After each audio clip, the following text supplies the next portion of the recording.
Hozir ayni vaqtda trifle tayyorlab issiq choy ichish endi sizga umuman muammo tug'dirmaydi. Pirimilkini 45% qaymog'ini hamda molokoni aralashtirib, morozinlikka yarim soatga jo'natamiz. Unga qadar korjini tayyorlab olamiz. Un, 4 dona halol mahsulotlardan bo'lmish razrixlitel va kakao hamda chayni sodani qo'shib, yaxshilab aralashtirib qo'yamiz. Ikkinchi idishimizga shakar, kefir hamda yog'ni solib, yaxshilab aralashtirib qo'yamiz. Endi hammasini birlashtiramiz.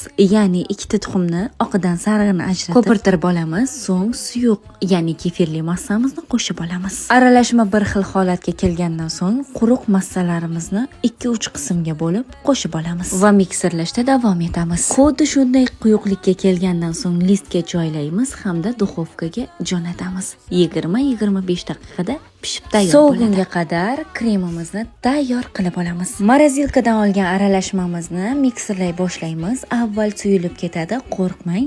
Mikserlash jarayonida u yana quyiladi hamda plombi essensiyasini qo'shib, morojli ta'mli krem hosil qilamiz. Idishga maydalangan korj, mevalar hamda kremni solib 1-2 soatga morozilkaga jo'natamiz. Ziyoram Cooking sizni bazandaga aylantiradi va retseptlar olamiga taklif etadi.